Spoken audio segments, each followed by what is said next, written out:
من يهده الله فلا مضل له ومن يضلل فلا هادي له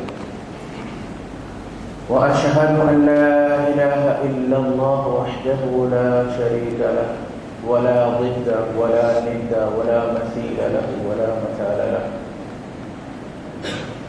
وأشهد أن سيدنا ومولانا ومعلمنا ومرشدنا ومخرجنا من الظلمات إلى النور محمدا عبده ورسوله أرسله الله بالحق بشيرا ونذيرا وداعيا إلى الله بإذنه وسراجا منيرا فقد بلغ الرسالة وأدى الأمانة ونصح الأمة وكشف الغمة فترك أمته على المحجة البيضاء ليلها كنهارها لا يزيغ عنها إلا هالك اللهم صل وسلم عليه وعلى آله وأصحابه وأزواجه وذرياته وأهل بيته أجمعين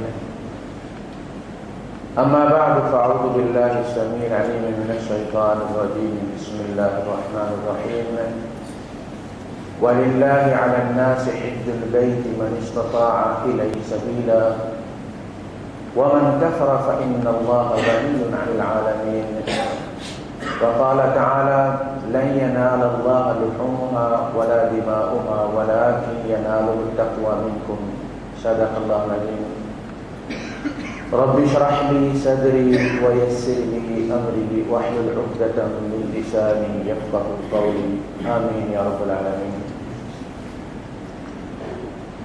حج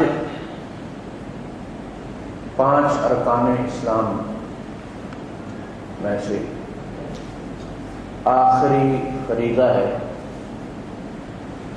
اور اس کو آخر میں اس وجہ سے نہیں رکھا گیا کہ اس کی اہمیت کم ہے، بلکہ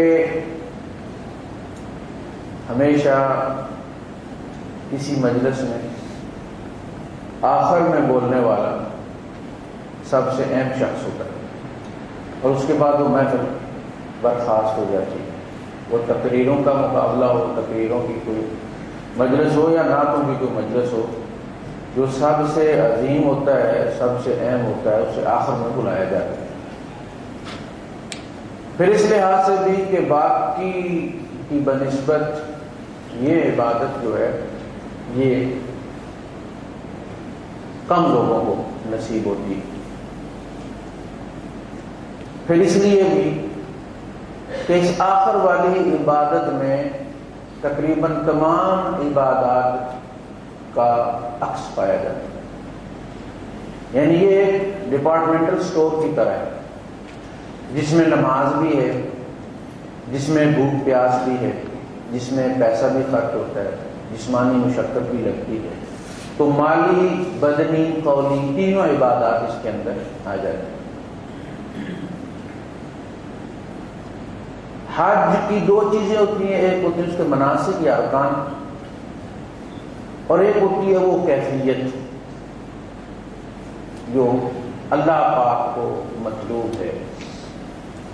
لیکن وہ ہمارے مفتی کا محل نظر نہیں ہے، کسی بھی مفتی کا اس کے ساتھ کوئی تعلق نہیں ہے. وہ فتویٰ ہمیشہ اس چیز پہ دے گا کہ آپ نے یہ بات کی تو آپ نے احرام کی خلاف ورزی کی، آپ پر یہ جرمانہ ہے، آپ نے یہ کام کیا تو آپ کا حج نہیں ہوا، یہ کام کر لیا تو آپ کا حج ہو گیا. اس کا تعلق اس چیز کے ساتھ ہے. جیسے جو ڈاکٹر ہوتا ہے جسمانی، وہ جسمانی بیماریاں بتاتا ہے کہ جی یہ ہے. روحانی بیماری اس کا جو ہے وہ محل تحقیق نہیں ہے.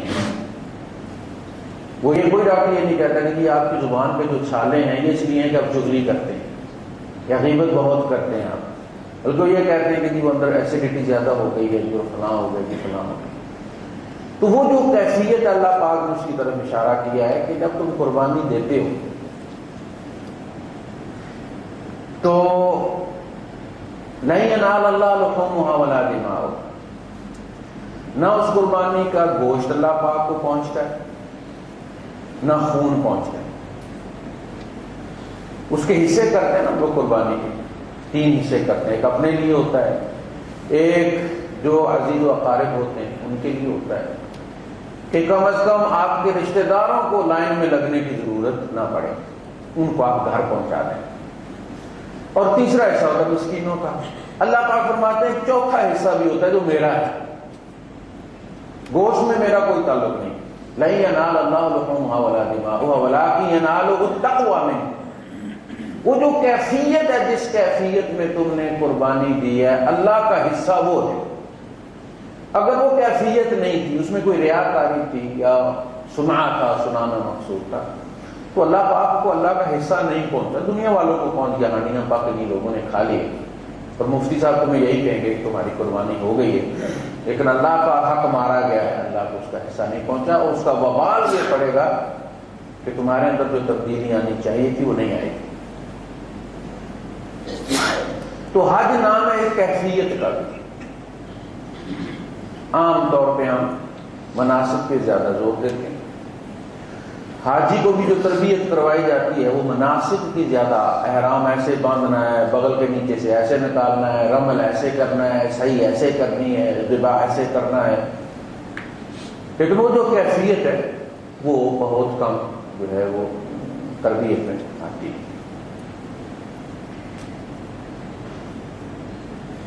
آپ دیکھیے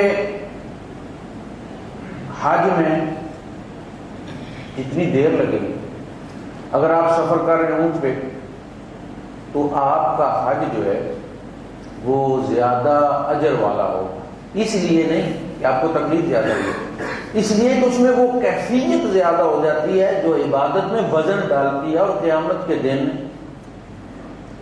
تولا جائے گا، گنا نہیں جائے گا۔ ہو سکتا ہے ایک آدمی کے 50 حج ایک بندے کے ایک حج کے وزنی برابر ہوں، تو آپ کو چونکہ ٹائم زیادہ مل جاتا ہے، گھر سے نکلتے 6 مہینے پہلے اونٹ پہ نکلے آپ، اب وہ 6 مہینے آپ کے حج کی کیفیت میں گزرتے ہیں، لہذا آپ کے اندر تہذیب نفس ہو جاتی ہے، تھوڑی سی آپ اس کی تربیت کر دیتے ہیں اپنے نفس کی، اور جب یاد آیا ذکر کرنا شروع کر دیا۔ اچھا آپ گاڑی پہ جاتے ہیں تو اگر 2 دن لگتے ہیں رستے میں، تو حج پر آپ جہاز سے جا رہے ہیں تو اس کی بنسبت گاڑی میں زیادہ اجر ہے، اس لیے کہ آپ کے پاس 48 گھنٹے ہیں، 36 گھنٹے ہیں اس کیفیت کے لیے کہ جس میں جتنی دیر ہانڈی میں چیز رہے گی اتنی زیادہ پکے گی۔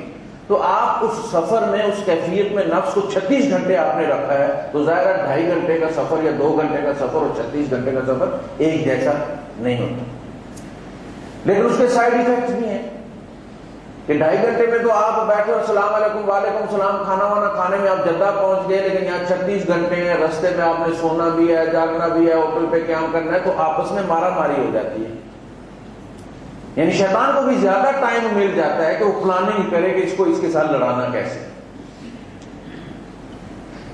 اور اس کی وجہ ہے دیکھیے ہمیں پتہ بھی نہیں چلتا، اور شیطان ہمارے اندر بت بنانا شروع کر دیتا ہے، اور ہمارے مشورے سے بناتا ہے، ہمارا ہم شکل بناتا ہے، اور بڑی مقدس چیزوں سے بناتا ہے، نماز روزے زکوٰۃ اور حج کے ذریعے بناتا ہے،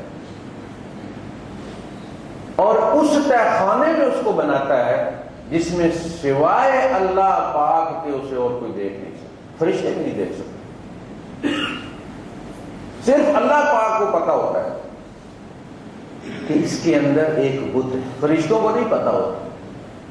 اسی لیے اللہ کے رسول صلی اللہ علیہ وسلم فرماتے ہیں کہ جس کے دل میں رائی کے دانے کے برابر بھی کبر ہے وہ جنت میں نہیں جائے گا، اس لیے کہ کبر وہ بت ہے جو تیرے اندر ہے، اور جنت میں بت نہیں جائیں گے۔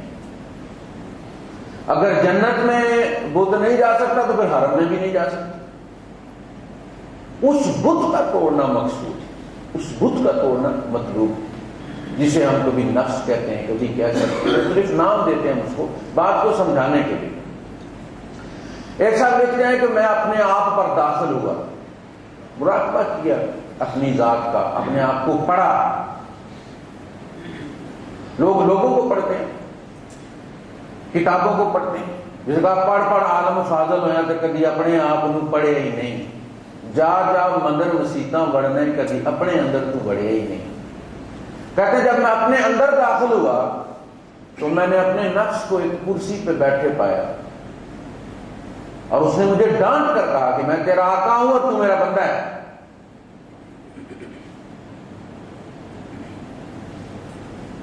کہتا میں نے 40 سال محنت کی, 40 سال کے بعد میں نے اس سے قبضہ چھڑایا, اور 40 سال کے بعد جب میں داخل ہوا تو وہ کھڑا ہو گیا اور اس نے کہا کہ تو میرا آقا ہے, میں تیرا بندہ ہوں. اور اس کے لیے اس نے کہا کہ میں نے 2 طرفہ اسٹریٹجی بنائی, جنگ کا نقشہ مرتب کیا. سب سے پہلے میں نے دیکھا کہ اس کے پاس ہتھیار کون سے جن کی بنیاد پر یہ میرا آقا ہونے کا دعویٰ کر رہا ہے. تو جو بھی چیز ہے وہ اہم ہوتی ہے یا طاقتور ہوتی ہے تو اسباب کے ذریعے ہوتی ہے. پرویز مشرف وہی 5-6 فٹ کا بندہ ہے تو اس کی 4 ٹانگیں نہیں ہیں. طاقتور کس وجہ سے تھا؟ 111 کی وجہ سے. نواز شریف وزن میں اس سے زیادہ تھا لیکن کمزور کیوں تھا؟ اس لیے کہ اس کے اندر تو وہ نہیں تھا. میں نے یہ دیکھا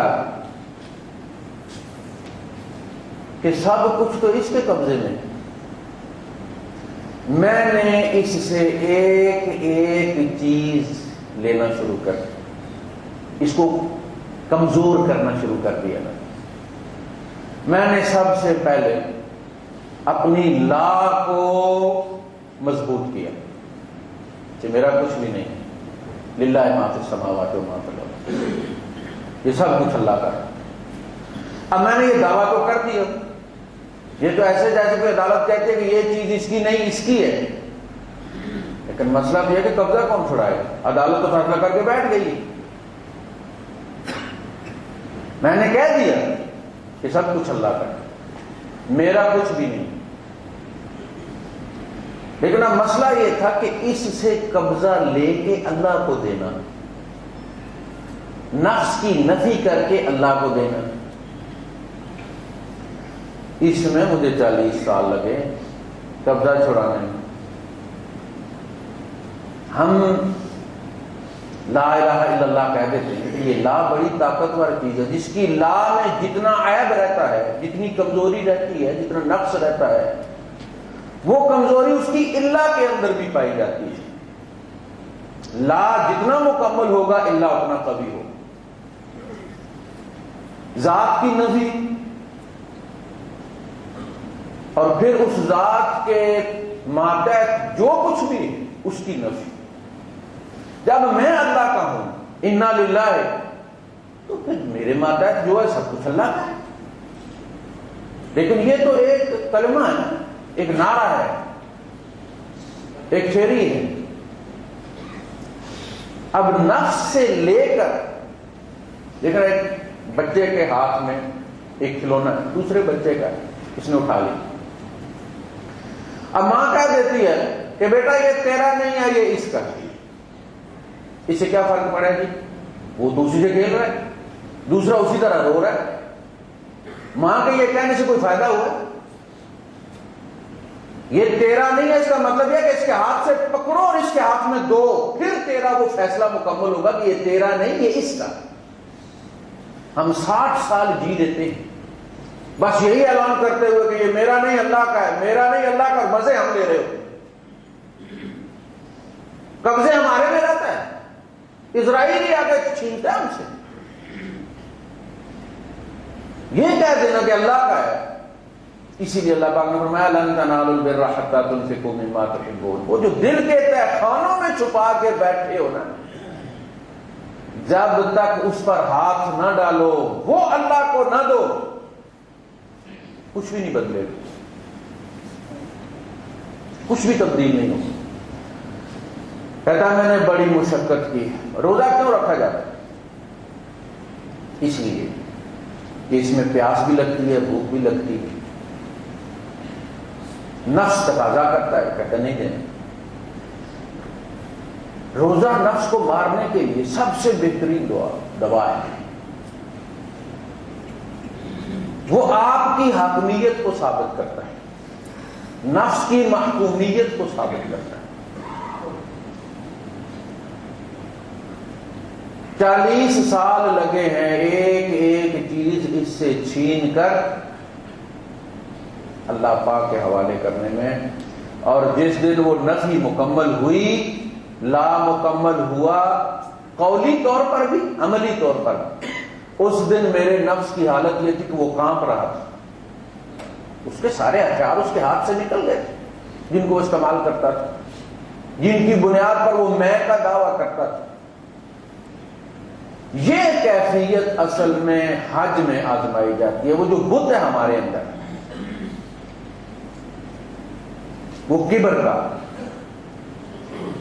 اس کو توڑا جاتا ہے۔ سب سے پہلے آپ دیکھیں جب ہم کو احرام پہنایا جاتا ہے، 2 سفید ان سیلی چادریں، اس لیے کہ جو ہم نے کپڑے پہنے ہوئے یہ بھی چادر ہی کی طرح ہوتے ہیں، اتنا ہی بار ہوتا ہے کہ 1.25 گز یا گز۔ وہ جو ہم سیتے ہیں فرق سارا وہاں پڑتا ہے۔ کوئی اس کو کندورا بنا لیتا ہے لمبا کر کے، کوئی اس کی شلوار قمیض بنا لیتا ہے، کوئی پجامہ قمیض بنا لیتا ہے، کوئی اس کی پینٹ شرٹ بنا لیتا ہے۔ کہا یہ بھی بت کندورا پہنا ہوا ہے، شلوار قمیض والا ویسے ہی عقیر لگنا شروع ہو جاتا ہے، کہا اس کو اتارو۔ پینٹ کوٹ والا کہا اس کو بھی اتارو۔ 2 سفید چادریں، تم مر گئے ہو، تمہیں کفن پہنایا گیا ہے۔ اور جس طرح ہم اخبارات میں پڑھتے ہیں کہ بعض دفعہ ایسا بھی ہوتا ہے کہ بندہ کومے میں ہوتا ہے اور وہ گھر والے اس کو دفنا دیتے ہیں، اور کچھ نکل آتے ہیں جب ان کو دمہ لگتا ہے نا قبر کا، تو مصری زیادہ نکل آتے ہیں۔ کیوں؟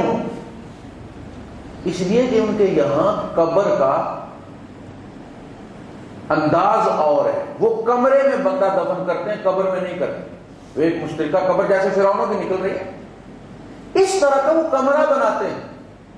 ہر فیملی کا اپنا کمرہ ہوتا ہے، اور اس میں وہ پھر اپنے جو بھی 5 10 15 مردے ان کے ہوتے ہیں وہ اندر جا کے دفن کرتے ہیں۔ مولوی اندر جاتا ہے کہ جی یہ ڈرتے نہیں، بڑے دلیر ہوتے ہیں مولوی۔ اچھا وہ جا کے رکھ دیتا ہے، پہلا مردہ رکھا گیا اس کمرے میں، 10 بائی 10 کا کمرہ ہے فلیٹ کا، اس کا تالا ہے، دروازہ ہے، بند کر دیا۔ اوپر نہیں بناتے، تھوڑا سا اس کو زمین کے اندر نیچے کر کے بناتے۔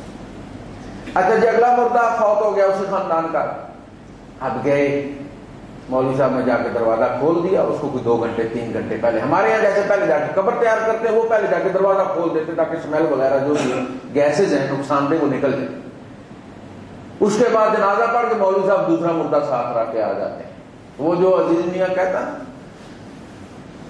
کہ جاتے ہوئے یہ تسلی بھی دیے جاتے، دفنا کے جب بندہ کر کے دفن یہ تسلی بھی دیے جاتے ہیں کہ رفتہ رفتہ سبھی آ جائیں گے، ڈرتا کیا ہے کہ ہم نے بھی بھائی یہیں پہ آنا ہے۔ وہ لوگ جب باتیں کر رہے ہوتے ہیں جنازے میں تو یہی ہوتی ہیں نا، بس جی یہی منزل ہے بھائی صاحب، بس اتنی ساری زمین چاہیے، پتہ چلا سارے مولوی ہیں، بس یار اتنی یہی ہے حقیقت ہماری یار، بس یہیں آنا ہے ہم نے۔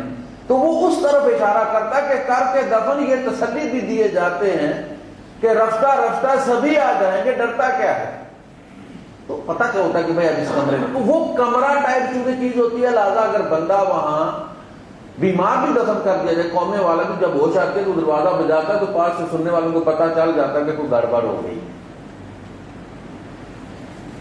لیکن حج پہ میرے خیال میں 99% بندے جو ہے وہ زندہ میں کفن پہنا ہوا ہوتا ہے، وہ مرتا نہیں اندر سے، اس کے اندر اسی طرح وہ میں اس کی، جس کو قدم قدم پر چھیڑ کر چیک کیا جاتا ہے، جیسے وہ ٹیسٹر لگاتے ہیں الیکٹریشین چیک کرنے کے لیے، ایک بندے کو کہتے ہیں پیچھے سے کہ بریکر بند کرو، پتہ نہیں ہوتا کس بریکر کا یہ، تو وہ کہہ رہے بریکر بند کرو، پھر ٹیسٹر لگا کے کہتا نہیں اس کو آن کر دو، اگلا بند کرو۔ تو حاجی جب گھر سے چلتا ہے تو وہ ٹیسٹر گاڑی نہیں ہوتے ہیں، تھوڑی تھوڑی دیر کے بعد وہ لگنا چیک کرنا ایک دوسرے کو شروع ہو جاتے ہیں کہ اندر مرا ہوا یا زندہ ہے، پتہ چلتا ہے یہ تو اور طاقتور ہو گئی، ذرا ذرا سی بات پہ جھگڑا۔ تو وہاں اصل میں بندے کو دھکے کھلانا، بندے کو جان بوجھ کے بھلا دینا، اس کو بھوکا پیاسا رکھنا، یہ اللہ پاک کی منشا ہے تاکہ بندے کے اندر عاجزی آئے اور حرم میں داخل ہونے سے پہلے اس کی مین مر جائے اور وہ وہاں جا کے اپنا قبضہ اللہ پاک کو سونپ دے کہ وہ جو اس کے اندر تھا بیٹھا ہوا حاکم وہ مر گیا ہے اور اللہ پاک میں نے اپنا قبضہ سونپ دیا ہے آپ کو، اور وہ جو بت شیطان نے بنایا تھا تکبر کا وہ اس کے اپنا، کیونکہ خود بھی تو اسی وجہ سے وہ مرا تھا، لہذا وہی دوا وہی زہر ہم کو دیتا ہے جو اس کا آزمودہ ہے جس کی وجہ سے وہ مرا ہے۔ جب اللہ پاک نے کہا سجدہ کرنے کے لیے اس نے کیا کہا؟ کہو سجدہ کیوں نہیں کیا؟ قال انا خیر منہ، یہ جو انا ہے یہ اس سے بہتر ہے۔ بھئی یہ انا کیا بلا ہے؟ یہ انا وہ بت تھا جس نے زمین آسمان کے چپے چپے پر سجدے کیے ہوئے تھے، وہ سجدوں سے بنا ہوا تھا۔ اس نے کہا انا خیر من، انا اس سے بہتر ہے، اسی لیے کہ یہ خلقتہ من صلصال من حمأ مسنون، یہ گندی سڑی بدبودار مٹی سے بنا ہے جبکہ یہ سجدوں سے بنا ہوا ہے۔ انا یہ انا یہ سجدوں سے بنا ہوا ہے، یہ بدبودار مٹی سے بنا ہوا ہے، لہذا انا خیر من، انا اس سے بہتر، وہ انا۔ اور جب ہم حج کے آخر میں جا کے شیطان کو کنکریاں مارتے ہیں، پتھر مارتے ہیں، تو اس چیز کی نشانی ہے کہ ہمارے اندر کا وہ بت جو شیطان نے بنایا تھا وہ ہم توڑ کے آئے۔ لیکن ہوتا یہ کہ ہم اس کو کنکریاں مار رہے ہوتے اور وہ خوش ہو رہا ہوتا کہ جو کسر رہتی تھی وہ حج میں پوری کر دی ہے میں نے، اس حج نے تمہارے اس بت کو اور قوی کر دیا۔ لہذا حج پر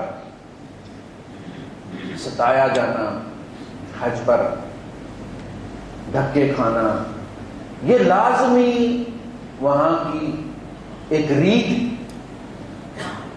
اور یہ قیامت تک جاری رہے۔ کوئی کتنا بھی اس کو آرگنائز کر رہے حج کو، اس میں تکلیفیں آئیں گی، جانتا بوجھتا بندہ بھول جاتا ہے جس نے کتنے حج کیے ہوئے ہوں، اللہ اس کو بھی بلا دیتا ہے ذرا ذرا سی بات پہ۔ لیکن وہ جو وہاں جھگڑا کرتا ہے یہ میرا ہے، یہ میرا ہے، یہ جگہ میری ہے، میں نے اس طرف نہیں ہونا، میں نے اس طرف نہیں ہونا، وہ کون ہے؟ وہی جو اندر بت بنا ہوا ہے میں کا، وہ جھگڑ رہا ہے نا۔ اگر وہ مر گیا ہے تو پھر تو یہ میں میرا میرا میرا میرا، پھر یہ حج کا اور یہاں کا فرق کیا ہوا؟ دیکھیں نا، سیٹ پہ بیٹھے ہیں فیملیز، تو اگر کوئی صاحب ڈرائیور یہ کہتا ہے کہ بھائی صاحب آپ پیچھے ذرا چلے جائیں یا آپ آگے ہو جائیں، تو یہ فیملی والے ہیں یہ ذرا دو سیٹیں کے اکٹھی ہو جائیں، یعنی آگے فیملی بیٹھی ہے اس کے پیچھے چھڑے بیٹھے ہیں، تو فیملی والا کوشش کرتا ہے کہ اس کی پچھلی سیٹ پہ بھی فیملی ہو تاکہ اسے کور رہے، پچھلے والا اس کی بیوی کی جوئیں نہ دیکھتا جائے، نظر نہیں نہ ہٹاتے، موج ہوتی ہے چلو جی رند کے رند رہے، آپ سے جنت نہ گئی، اڑ جائیں گے نہیں سیٹ بدلی کرنی بھائی، ہم پہلے ادھر بیٹھے نہیں بدلی۔ میں نے آپ کو جہاز کا واقعہ سنایا تھا نا بلو ایئر کا، حاجی صاحب بیٹھے ہیں، اتنی لمبی داڑھی ہے، زلفیں بھی رکھی ہوئی ہیں، درمیان سے چیر نکالی ہوئی ہے، بیوی کو خوب لپیٹا ہوا جیسے پنجیری لپیٹتے ہیں، شیشے والی سائڈ پہ ان کی بیوی ہے، درمیان میں وہ ہیں، ساتھ والی سیٹ پہ ایک خاتون آئی ہے بچے والی، اس نے ان سے یہ کہا ہے کہ آپ اپنی بیوی کو اپنے ساتھ کر لیں، میں سیٹ وہ شیشے والی طرف ہو جاتی ہوں تو میں نے بچے کو دودھ وغیرہ پلانا ہے، میری پترداری بھی ہو جائے گی اور خاتون کے ساتھ خاتون ہو جائے گی۔ نہیں، ایئر ہوسٹس نے آگے منت کی ہے، اسٹیورڈ آیا اس نے منت کی ہے، وہ جمع ہے زمین جنبت میں جنبت گل محمد۔ پھر ایک خاتون اٹھی ہے اور اس نے دیکھا کہ یہ بیچاری مشکل میں پھنسی ہوئی ہے، تو اس نے اس خاتون سے کہا کہ تم میری سیٹ پہ آ جاؤ۔ وہ دو خاتون بیٹھی تھی، اس نے کہا بی بی تم ادھر آ جاؤ میرے ساتھ، میں خان صاحب کے ساتھ بیٹھ جاتی۔ اس بے پردہ عورت نے، یعنی ایج بھی اس کی 50s میں تھی، لباس بھی معقول تھا، لیکن اس نے چہرہ نہیں ڈھکا ہوا، اس نے قربانی دی۔ اب اللہ کے نزدیک اور اس عورت کے نزدیک اچھا کون ہے؟ وہ داڑھی والا یا وہ بے پردہ عورت؟ یہ بت ہے، یہ بت ہے جس کی ہم نے داڑھی رکھی ہوئی۔ پتہ نہیں وہ اپنے کاغذوں میں کتنا اچھا ہوگا، جنت میں اس کے لیے 8 کے 8 دروازے کھلے ہوئے ہوں گے۔ یہ بہت سارے بت قیامت کے دن ٹوٹیں گے۔ تو حج تو نام ہی اس اعلان کا ہے اور یہ ثابت کرنے کا ہے کہ آپ مر مٹ گئے ہیں، آپ کی انا مٹ گئی ہے، اتنے گناہ کرنے کے بعد آپ اپنے رحمان کے در پہ جا رہے ہیں، اور ابھی تک میں ساتھ رکھی ہے جس میں نے آپ کو گند میں لٹھیڑ دی ہے۔ آپ کو تو مر مٹ کے جانا چاہیے، نظر نہیں اٹھنی چاہیے اس کے سامنے، کیا کیا کر کے جا رہے ہیں۔ لہذا جہاں سے کوئی اٹھائے اٹھ جائے، آپ سے پہلے کوئی کھڑا ہو گیا، کھڑا ہونے دو، جو لینا چاہتا ہے لے لے، جہاں رب چاہتا ہے نماز پڑھانا وہاں پڑھ لے، دھوپ میں جگہ ملتی ہے دھوپ میں بیٹھ جائیں، جہنم کی گرمی سے پھر بھی تھوڑی گرم ہے، شاید اللہ پاک کا سکھا کے آپ کو اس گرمی سے بچائے۔ تو حج آخری عبادت ہے،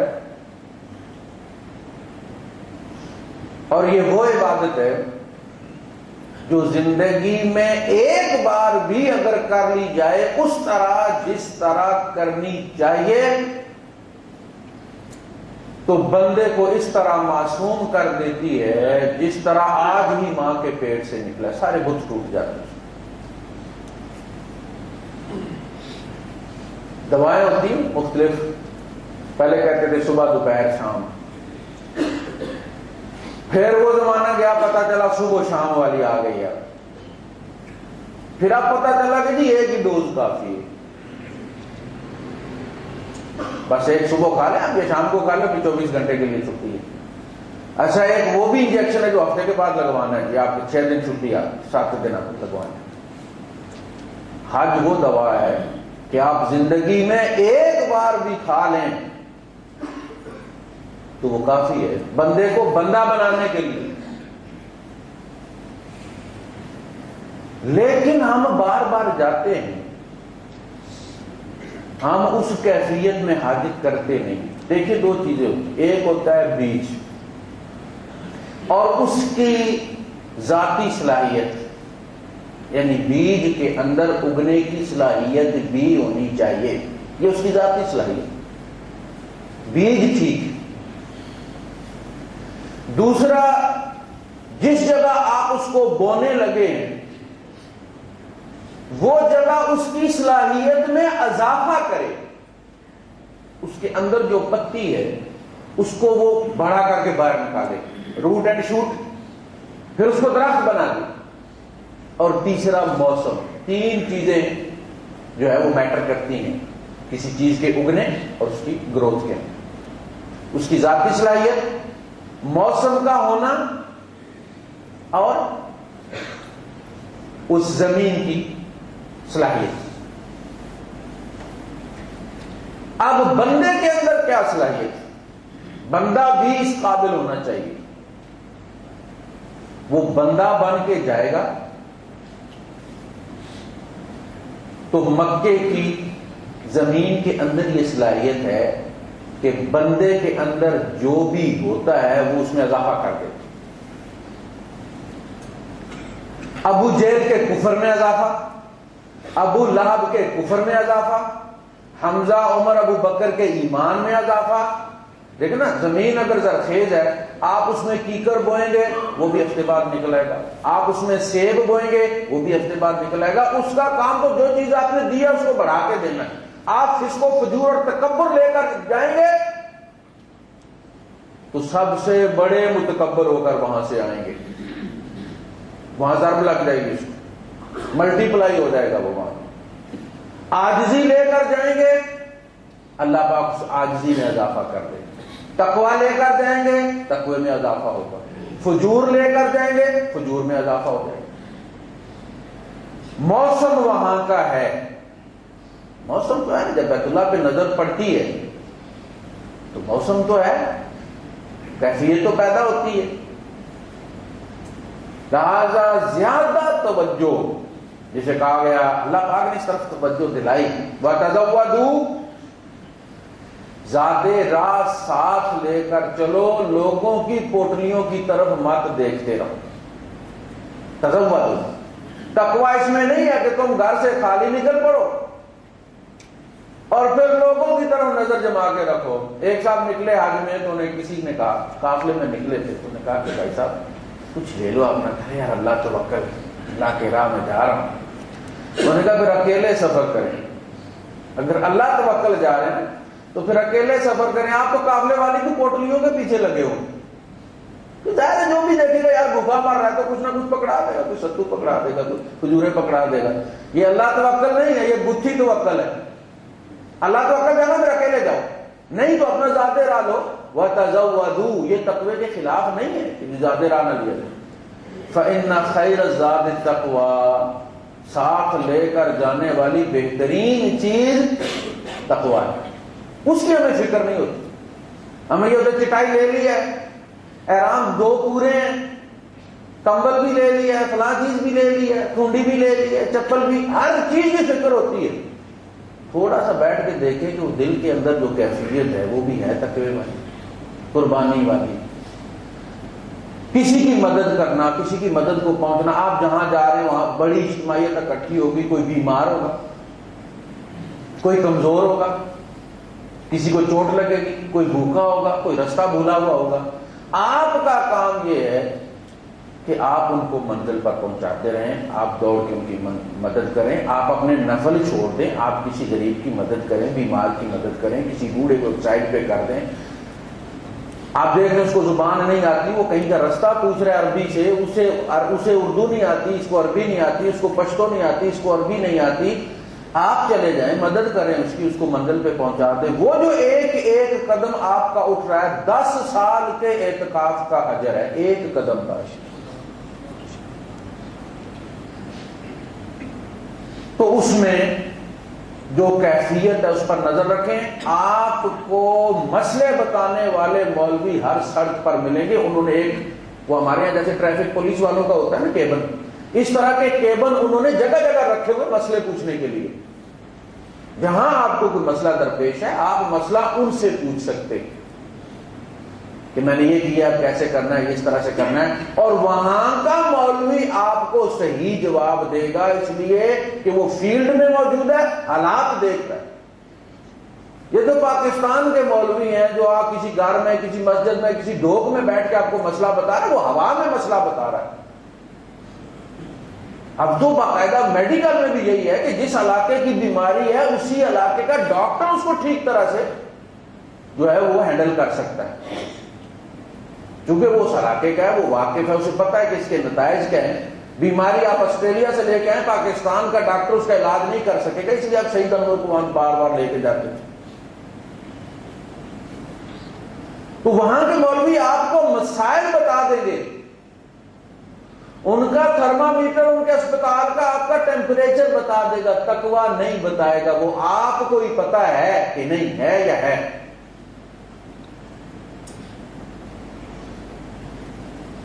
وہاں اللہ کے رسول صلی اللہ علیہ وسلم جب تشریف لے جا رہے تھے, 9 بیویاں ساتھ تھیں.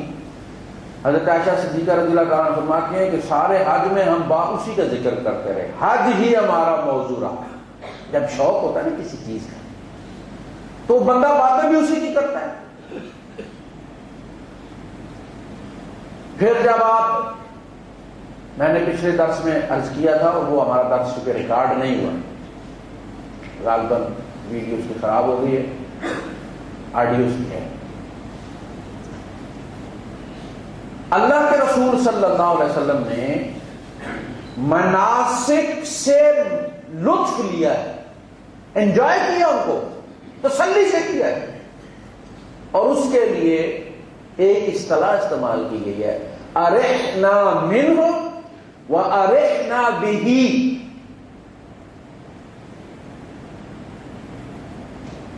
ارحنا منہ کا مطلب یہ ہے کہ یار گیٹ ریڈ آف دس، جان چھڑاؤ اس سے، جلدی سے کنکریاں مارو، نکلو مینا سے، مصیبت پڑی ہوئی ہے، بستر ساتھ لے کر نکلو، کہیں وہاں سے واپس آنے میں ہمیں 10 منٹ نہ لگ جائے، یہ 10 منٹ کی تاخیر بھی نہ ہو۔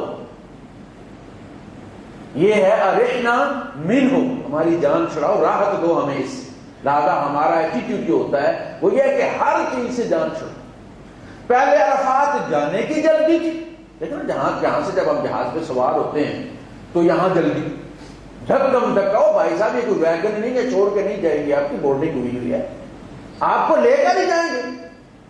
لیکن یہ بھی نہیں دیکھنا کہ لیڈیز ہیں، بچے چھوٹے چھوٹے، ان کو پہلے جانے دیں، نہیں، چھوٹ لگائے، اچھا وہاں ابھی جہاز میں ٹائر نہیں لگا کے یہ کھڑے ہو گئے، سامان نکالنا شروع کر دیا، وہ گر گیا، کسی کے اوپر گیا، اب نکلنے کی جلدی ہے۔ یہ ایسا رویہ ہمارا جو حکومتیں بدلنے سے نہیں بدلتا۔ کیا مسلم لیگ کی حکومت آ گئی ہے تو ہم جی بڑے سویلائزڈ ہو گئے، اب لوگ کتاب میں ہو کے کام کرنا شروع کر دیا، صبر آ گیا ان کے اندر۔ یہ وہ رویہ ہے جو ہر جگہ ہمارا ہے، یہ ہماری اپنی خرابی، حکومتوں کی خرابی نہیں، حکومتیں یہ کام نہیں کرتی، یہ سویلائزڈ رویے ہوتے ہیں۔ سڑکیں سویلائزڈ نہیں ہوتی کہ چوڑی ہو گئی تو آپ ترقی یافتہ ملک بن گئے، جب تک دل چوڑے نہ ہوں، دلوں میں وسعت نہ آئے، تو اس میں ہر رکن میں ہماری یہ کوشش ہوتی ہے کہ یقین کریں طواف میں ہم یوں دوڑ رہے ہوتے جیسے جیب کاٹ کے بندہ دوڑتا ہے، اور ایک دوسرے کے ساتھ بندھا ہوا اپنے آپ کو یوں دوڑ رہے، جھول جیسے پانی نکالنے والا وہ بیگ نہیں جو ہوتا ہے وہ ہوتا ہے، اور ان کو دوڑایا جا رہا ہوتا ہے تاکہ جلدی جلدی پانی دیں۔ تم کس جگہ، تمہارے پاؤں اتنی تیز اٹھتے کیسے ہیں؟ یہ تو بڑے گناہگار قدم ہیں، ان میں تو جان نہیں ہونی چاہیے، انہیں تو کام کرنا چاہیے۔ لیکن جناب وہ چل بھی رہے ہیں، اور جناب موبائل پہ بتا رہے ہیں، چوتھا چکر لگا رہے ہیں ہم، بچہ میرے کندھوں پہ ہے، امی اس کی آگے جا رہی ہے، دائیں طرف جو ہے وہ میری بہن ہے، اور ہمارے آگے ملواری جا رہا ہے، رننگ کمنٹری ہو رہی ہے جناب، ہمارے ساتھ صاحب ہیں۔ واپس آئے تو 2100 بل آیا ہوا ہے، عصر کی نماز پڑھ کے میں بیٹھا تو آئے کہنے لگے میرا بل 2100 ہے۔ میں نے کہا پر آپ نے عصر بھی تو یہی ہے نا، آپ نے تو اسے وہاں بھی نہ طواف کے دوران بند کیا ہے، اپنا خراب ہو گیا موبائل، ان کا میرا لے لیا۔ اچھا وہ مسجد نبوی میں پہلی صاحب میں کوشش کرنی ہے، ریاض الجنہ میں کوشش کرنی ہے، لیکن موبائل آن ہے۔ میں نے کتنی دفعہ کہا یار مجھے صدقہ جاریہ آپ دے رہے ہیں، اس کو بند کر دیا کریں آپ، نہیں۔ پھر آپ کہتے ہیں 2100 بل آ گیا، بھائی 2100 آنا ہی تھا پھر جب آپ کا یہ ایسا ہے۔ تو باقاعدہ موبائل بند نہیں کرنے، وہاں بتانا ہے بھائی ہم کس اس سے گزر رہے ہیں، پکنک منا رہے ہوتے ہیں، ہم حج نہیں کر رہے ہوتے۔ تو ہر رکن میں تسلی کے ساتھ مطلوب کیا، اللہ کے رسول صلی اللہ علیہ وسلم نے ہر جگہ رک کر دعا بھی کی ہے، شیطان کو کنکریاں ماری ہیں، کھڑے ہو کر آپ نے خوب دعا کی، پونا گھنٹہ دعا کی ہے، پھر دوسرے شیطان کو مارا، پھر دعا کی، صفا پہ دعا کی، مروہ پہ دعا کی۔ ہماری صحیح کیا ہوتی ہے، ہم ٹانگ آگے کر کے مارتے ہیں پتھر کو، نکلو میں پورا ہو گیا، صفا کو لگ گئی ہے ٹانگ۔ یعنی بالکل ہمارا رویہ یہ ہوتا ہے کہ حج سے جان چھڑاؤ اور جلدی سے ٹیگ لے لو حاجی صاحب، جبکہ ہر رکن پہ ہمیں کچھ حصہ ہماری جان نکلنی ہے، تو یہ ایک دم نہیں نکلے گی، یہ آہستہ آہستہ کر کے نکلے گی۔ پاؤں سے نکلی ہے، پھر جناب والی اب نچلے حصے میں جان کوئی نہیں ہے لیکن اوپر ہے، یہ آہستہ آہستہ ہے۔ یہ جو ہمارا مرنا ہے نا، کچھ حصہ ہمارا صفا میں مرتا ہے، کچھ مروہ میں مرتا ہے، کچھ طواف میں مرتا ہے، کچھ شیطان کے سامنے، کچھ یہ قسطوں میں ہم ختم ہو رہے ہوتے ہیں، اور ایک نیا بچہ پیدا ہو رہا ہے، کَیَوْمٍ وَلَدَتْهُ أُمُّهُ، تو انجوائے کریں. آپ حج کرنے گئے ہیں، حج کریں. جانا اپنی مرضی سے ہوتا ہے، آنا میزبان کی مرضی سے ہوتا ہے. آپ رحمان کے مہمان ہیں. یہاں سے جانے کی جلدی تھی، روز جا کے جناب دفتر بیٹھ جاتے تھے، کب جانا ہے، میرا پاسپورٹ آیا یا نہیں آیا. اور وہاں جا کے طواف نہیں کرنا، ڈرائیور کو ڈھونڈنا ہے. صبح نکلے، زور کے وقت وہ کہیں مل گیا، تو کب جانا ہے. اب واپسی کی فکر پڑ گئی، لڑائی ہو گئی ہے، مارا ماری چوک پر، سگنل کے سامنے ڈرائیور کو نیچے رکھا ہوا، ڈزا ڈز. یہی صاحب جنہوں نے فون کیا تھا. کیوں؟ اس لیے کہ اس نے کہا تھا فجر پڑھ کے چلیں گے، اور خود یہ خانہ خراب بیٹھ گیا وہاں پہ اشراق پڑھنے. آخری دن یہ دمال ہوئی وہاں. اس کا نام ہے حج. تو سب سے پہلے آپ یہ سوچے آپ جا کیوں رہے، اپنا پرپز، اپنا مقصد. بندہ دبئی بھی آتا ہے تو کسی سے بھی پوچھے یار کہ تیرا ٹارگٹ کیا ہے، یہی پوچھتے ہیں لوگ. کچھ آپ جب بھی آتے ہیں دوسروں کیا آپ کو تمہارا ٹارگٹ کیا ہے. کوئی کہتا ہے کوٹھی بن جائے، کوئی کہتا ہے قرضہ اتر جائے، کوئی کیا کہتا ہے، کوئی کیا کہتا ہے، کوئی کہتا ہے بچے پڑھ جائیں. ٹارگٹ کیا ہے؟ آپ حج پہ جا رہے ہیں، ٹارگٹ کیا ہے؟ نمبر پلیٹ لینی ہے، تصدیق، ایکسپورٹ، یا گناہ معاف کروانے جا رہے ہیں، غلطیاں معاف کروانے جا رہے ہیں، اگلی نہ کرنے کا عہد کرنے جا رہے ہیں. وہ جو یہاں نہیں مرتا اس کو مارنے لے کے جا رہے ہیں. جو نہیں نکلتا جن نکلوانے جاتے ہیں تو دو طریقے ہوتے ہیں، ایک تو جن نکالتے ہیں، ایک جن جلاتے ہیں. کہتے ہیں نہیں نکلتا تو اس کو جلانا ہی پڑے گا. یا تو یہاں اس کو نکال دو، اس جن کو جو تمہارے اندر شیطان نے بنا دیا ہے، یا پھر حشر کے دن اس کو جلایا جائے.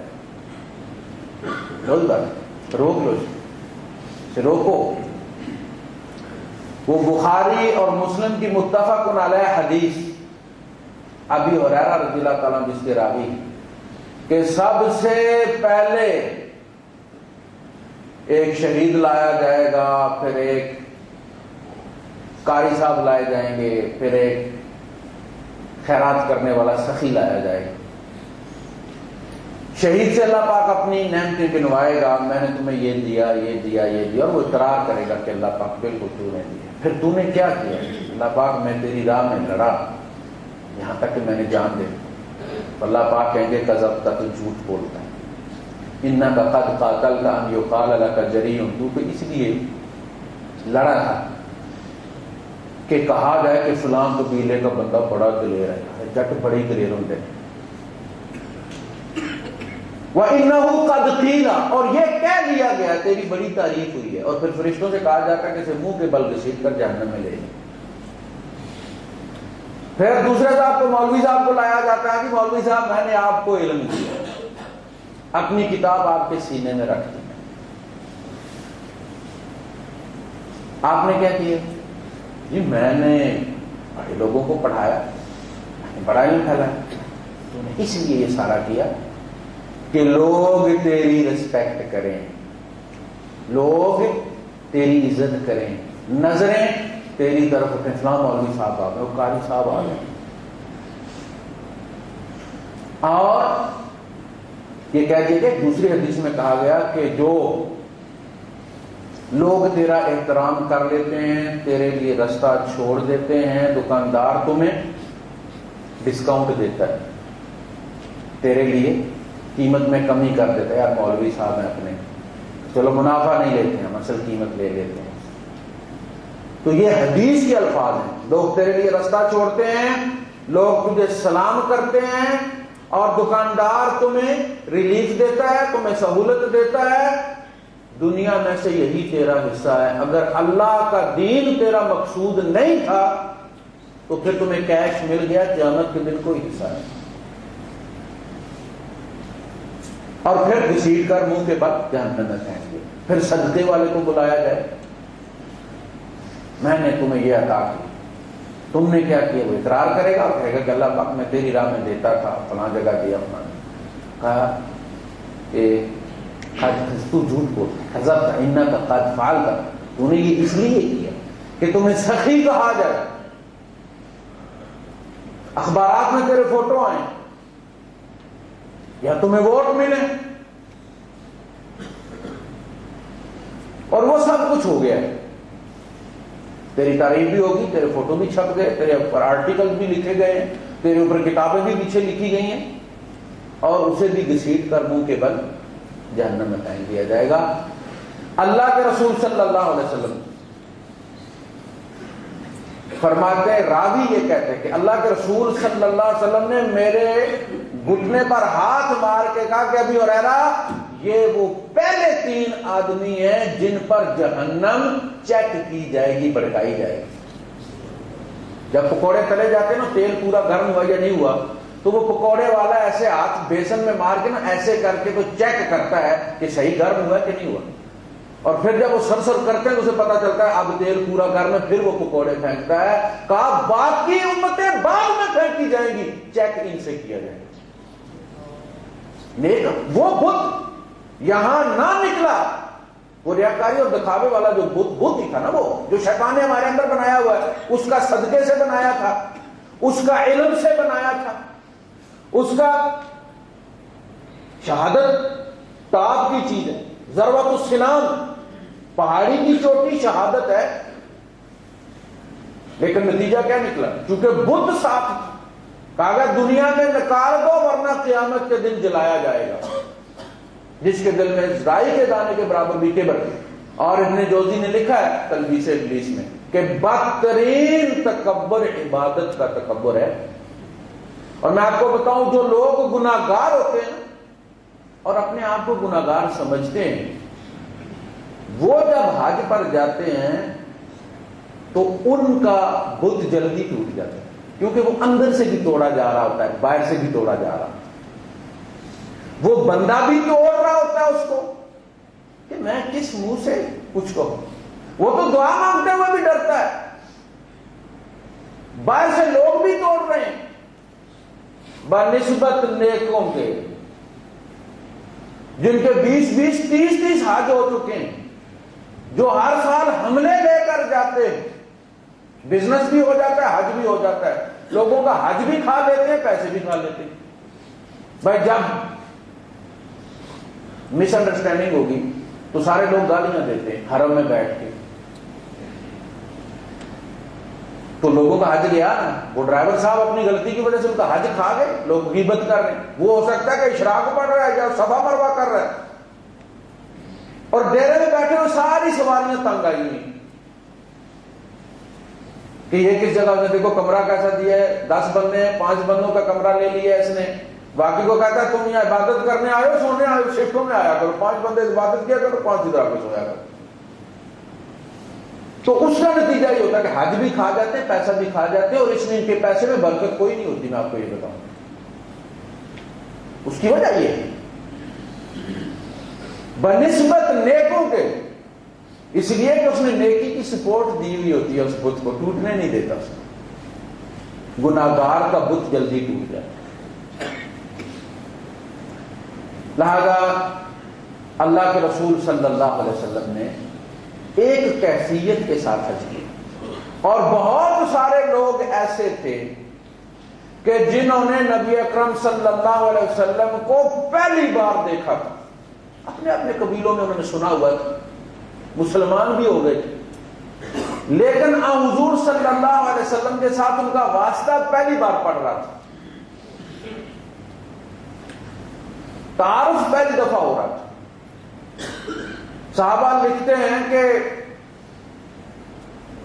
لوگوں کی گردنیں، آنکھیں، کان نبی اکرم صلی اللہ علیہ وسلم کی طرف امڑ کے آتے تو ایک دوسرے کو کہتے تھے یہ محمد ہے، یہ محمد ہے.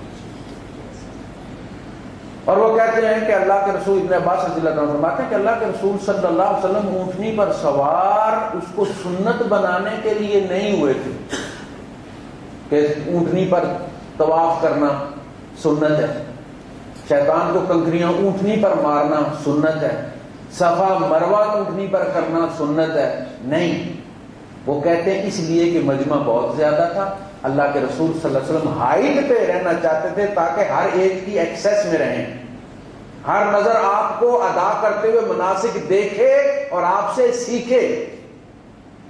اور جہاں ضرورت پڑتی تھی اللہ کے رسول صلی اللہ علیہ وسلم صفا مروہ کے درمیان بھی مسائل کا جواب دے رہے ہیں. لوگ دور دور سے کہتے ہیں نبی ہم سے یوں ہو گئے, اب کیا کریں؟ آپ نے فرمایا افعل ولا حرج. میں نے سر بڑھا دیا, قربانی نہیں دی, فرمایا افعل ولا حرج, اب قربانی دے دے کوئی حرج نہیں. عبد الوہاب ابن محمد ابن عبد الوہاب نے جب مکہ فتح کیا تو سنت میں اونٹنی پر اس نے بھی طواف کیا کہ نبی اکرم صلی اللہ علیہ وسلم نے اونٹنی پہ کیا. اب نبی اکرم صلی اللہ علیہ وسلم کی اونٹنی پر تو وہی آتی تھی, انہا مأمورہ, اس پر حکم نازل ہوتا تھا, امر نازل ہوتا تھا. جب حضور مدینے میں داخل ہوئے ہر قبیلہ چاہتا تھا کہ نبی اکرم صلی اللہ علیہ وسلم اس کے پاس قیام کریں. اگر حضور اس کے پاس قیام کرتے دوسروں کے دلوں میں کدورت آ جاتی, شریکہ ہوتا ہے نا قبیلوں میں. آپ نے فرمایا میری اونٹنی کو چھوڑ دو, انہا مأمورہ, اس کو حکم دے دیا گیا ہے اوپر سے کہ کہاں جانا ہے. میں نے جو مجھے یہاں لے کر آیا میرے قیام کا فیصلہ آسمان والے نے کیا ہے اور اس اونٹنی کو بتا دیا ہے. اونٹنی نے پہلی جگہ بیٹھی تھوڑی دیر اور کھڑی ہو گئی. آپ نے فرمایا نشان لگا لو یہاں مسجد بنانی. جو مومن ہوتا ہے وہ جب بھی کسی بستی میں جاتا ہے اس کی پہلی فکر مسجد کی ہوتی ہے. رہائش کا مسئلہ ہے, سوچتا ہے مسجد پاس ہونی چاہیے, یہاں ہو یا یورپ میں ہو. وہاں جو لوگ یہاں سے گئے انہوں نے کوشش کی ہے کہ مسجد کے قریب کہیں جگہ ملے, ہم بھی نماز پڑھیں گے, بچوں کو بھی بھیجیں گے. تو پہلی چیز مسجد. پھر وہ ابو ایوب انصاری رضی اللہ عنہ کے گھر کے سامنے جا کے بیٹھ گئی اور آپ نیچے اترے, کیونکہ وہ آپ کے ننہال میں سے تھے, رشتے کے ماموں تھے ابو ایوب انصاری رضی اللہ عنہ. جب غزوہ صلح حدیبیہ ہوئی اور بیعت رضوان ہوئی تو اس اونٹنی کو آگے چلایا جاتا تھا اور یہ آگے جاتی نہیں تھی. لوگوں نے کہنا شروع کر دیا کہ کسوا باغی ہو گئی. آپ نے فرمایا کسوا باغی نہیں ہوئی, نہ باغی ہونا اس کی عادت ہے. حبسہا حابس الفیل, جس نے ہاتھی کو روک لیا تھا اس نے اس کو روک لیا. اسی جگہ اسی میدان میں قیام کرو. اللہ پاک نہیں چاہتا کہ جنگ ہو, لہذا یہاں قیام کرو. کوئی نئے حالات ہوں گے اور آپس میں مراسلت ہوئی اور صلح حدیبیہ ہوئی اور اللہ پاک نے فرمایا انا فتحنا لک فتحا مبینا, اے نبی آج آپ کو ایک پاور تسلیم کر دیا گیا ہے, آپ کے ساتھ معاہدہ کیا گیا ہے. You are a force to reckon with. آج آپ کو قریش نے اپنا ہم پلہ تسلیم کر لیا ہے. یہ بہت بڑی فتح. یہ وہ اونٹنی تھی مامورہ جس نے پورے طواف اور سعی میں نہ پیشاب کیا نہ مینگنی کی, اور عبد الوہاب کی اونٹنی نے پیشاب کر کر کے مطاف کا بیڑا کر کے کر. تو اونٹنی پہ کنکریاں مارنا, صفا مروہ کرنا اور طواف کرنا حضور نے سنت نہیں بنایا تھا بلکہ لوگوں کی سہولت کے لیے تھی. اور آپ لوگوں کی دسترس میں رہے, آپ کے گرد گارڈ کوئی نہیں تھی. آپ نے کوشش کی کہ لوگوں کے سوالوں کے جواب دیں. جہاں بھی قیام کیا اللہ کے رسول صلی اللہ علیہ وسلم نماز کے بعد کھڑے ہو جاتے تھے, سفر میں ہوتے تھے اونٹنی میں, اونٹنی کو کھڑا کر لیتے تھے اور کہتے تھے کہ پوچھو مجھ سے, خذوا عنی مناسککم, مجھ سے سیکھ لو, اس کے بعد میں نے یہاں نہیں آنا, یہ میرا آخری حج. تو حضور صلی اللہ علیہ وسلم نے ہر کام مشرکین کے طریقے کے خلاف کیا. مشرکین ذی الحجہ میں عمرہ نہیں کرتے تھے. اللہ کے رسول صلی اللہ علیہ وسلم نے ذی الحجہ میں صحابہ کو کہا کہ عمرہ کرو, تمتع کرو, اور اگر میں ہدی لے کر نہ آتا تو میں بھی کرتا, لیکن چونکہ میں ہدی لے آیا ہوں لہذا اللہ پاک کا حکم نازل ہو چکا ہے. وَلَا تَحْلِقُوا رُؤُوسَكُمْ حَتَّى يَبْلُغَ الْهَدْيُ مَحِلَّهُ, جب تک ہدی قربان نہ ہو جائے تم اپنے سر نہیں مڈا سکتے, لہذا میں تو ہوں مجبور. تم ساتھ لے کر نہیں آئے لہذا تم مجبور نہیں ہو, حکم دیا. اور جنہوں نے نہیں کیا اس پر اللہ کے رسول صلی اللہ علیہ وسلم نے غصے کا اظہار کیا. اور عائشہ صدیقہ رضی اللہ تعالیٰ نے فرمایا کہ اے نبی آپ کو کس نے غصہ دلا دیا, اللہ اس کو آگ میں داخل کرے. من اغضبک ادخلہ اللہ النار. نے فرمایا عائشہ میں نے کہا کہ تم حلال ہو جاؤ اور یہ میرا منہ دیکھ رہے ہیں. ہم نے فرمایا نبی اکرم صلی اللہ علیہ وسلم آپ نے جا کے ذرا تفصیل بتائیں.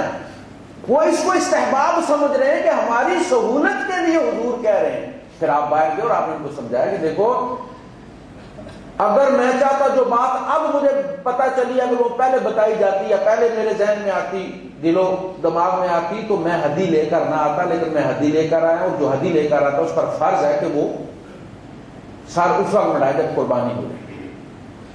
البتہ تم لوگ تمتع کرو, حلال ہو جاؤ, اس لیے کہ یہ مشرکین کے طریقے کے خلاف ہے اور آج ہمیں ان کی ہر رسم کو توڑنا ہے. لہذا تمتع افضل ہے, اس لیے کہ نبی اکرم صلی اللہ علیہ وسلم نے حکم دیا اور نہ کرنے والوں پر ناراضگی کا اظہار کیا. لہذا قانون شرعی قانون بننے کے جو واجبات ہیں اس کے دونوں طریقے کہ یا تو اس کے حق میں بشارت ہو یا اس کے خلاف وعید ہو, وہ دونوں چیزیں موجود.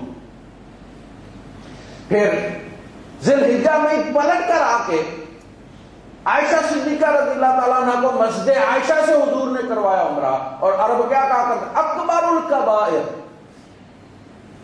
کبیروں میں سب سے بڑا کبیرہ گناہ ذی الحجہ میں احرام باندھنا ہے عمرے کا. اللہ کے رسول صلی اللہ علیہ وسلم نے حج سے پہلے بھی حج کے بعد بھی عمرہ فوراً کروا کے بتا دیا کہ نہیں آپ حج کر کے آئیں, آپ اس سے اگلے دن کر سکتے. اسی طرح آپ کا جب آپ نے مینا میں قیام کیا تو آپ نے کہا کہ ہم خیف بنو کنانا نے جو علاقہ جو گھیرا ہوا تھا یہ وہ لوگ تھے, یہاں پہ اجتماع ہوا تھا جس میں بنو ہاشم کے بائیکاٹ کا فیصلہ کیا گیا کہ نہ ان کے ساتھ رشتہ دیا جائے گا, نہ کیا جائے گا, نہ ان کو چیز بیچی جائے گی, نہ ان سے خریدی جائے گی. بلاکیڈ ان کا کیا گیا تھا سوشل. جس جگہ یہ شورا بیٹھی تھی اللہ کے رسول صلی اللہ علیہ وسلم نے وہاں خیمہ لگایا. کل تم نے ہمارا بائیکاٹ کیا تھا, دیکھو آج اللہ پاک نے ہمیں کیا عزت بخشی.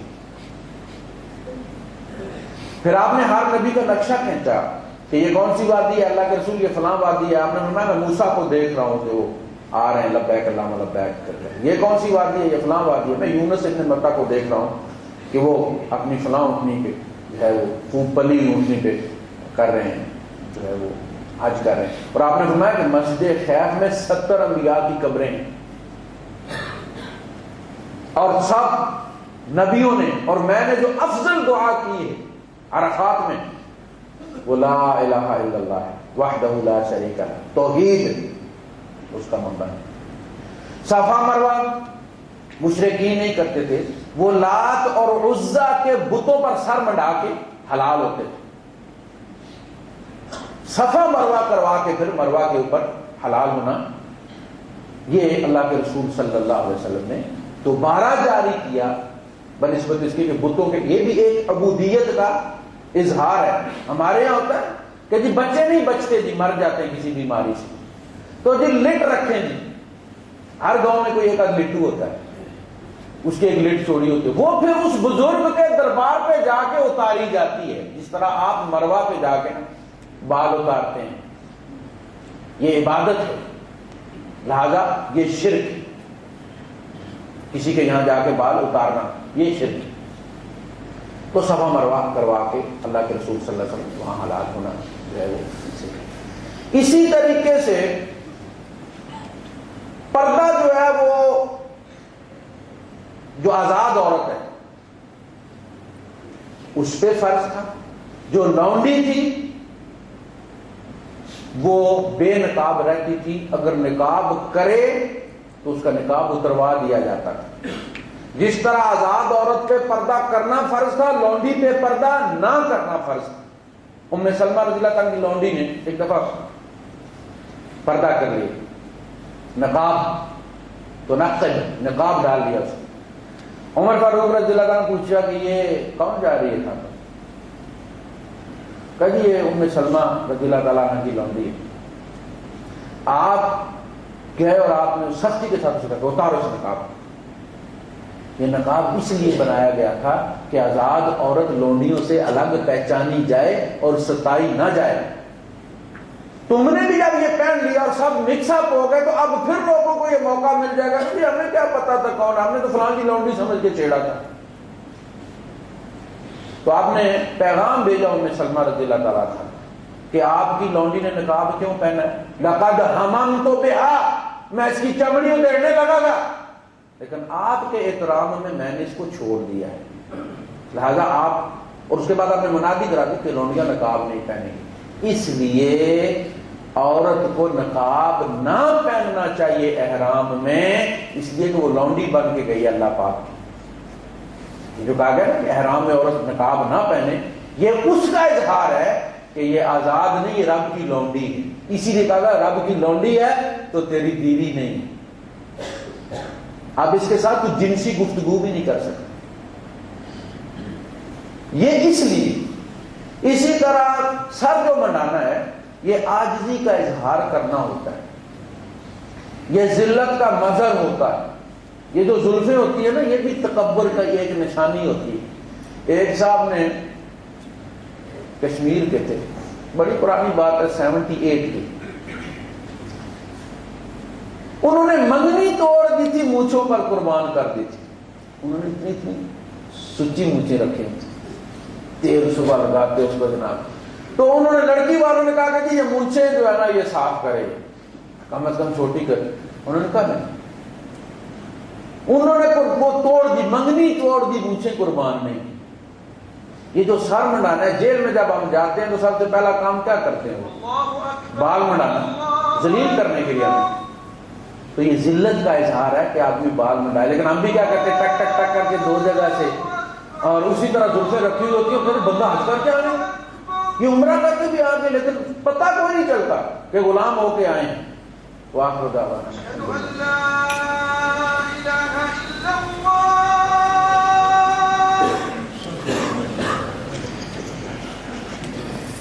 أشهد أن